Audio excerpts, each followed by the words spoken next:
So like, whoa. Okay, so now the baby is deluding himself. Okay, now this is considered a quote-unquote major crime in the unconscious. Now what? He's going to be passive and just constantly feel this pain.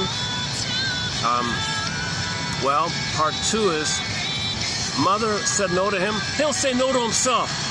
At least he'll have the consolation prize that he'll say no to himself. So he finds some way to be the active, he calls it passive to active reversal. Identification with the aggressor, Faustian deal.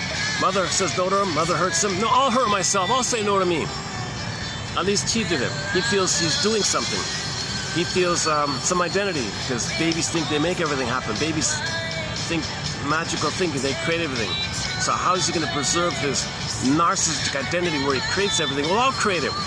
Now, it pays a huge price, of course. So he's trying to salvage some kind of esteem, some kind of identity. That's part A in that area.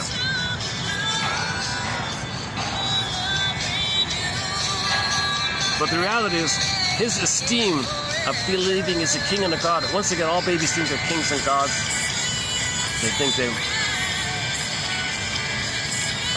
okay, that's a whole topic on that area of why babies think they're a king and a god, and they make everything happen. Unconditional, hallucinatory, omnipotence of thought, magical thinking, they create everything.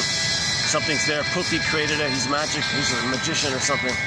So he's got this glorified image of himself that he's a king or a god or something. But that's being devalued when mother says, no, I'm not meeting your needs.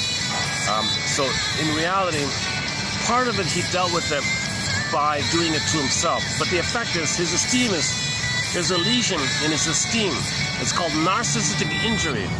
So his primary narcissism is injured big time. So he's got to compensate. I gotta restore my narcissism. So the baby creates some kind of quote-unquote ego ideal. Bergler jokingly calls it great expectations.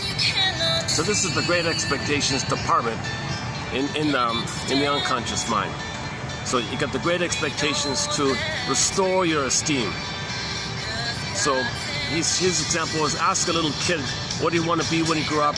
And often they'll say, I want to be the greatest such and such. Usually it's like the best of something, right? Like the greatest this or the greatest that. And that idea kind of gives them, like he wishes he were a superhero or something, right? That's a common one, I guess. If you learn some about occupations, you might say, I wish I were the greatest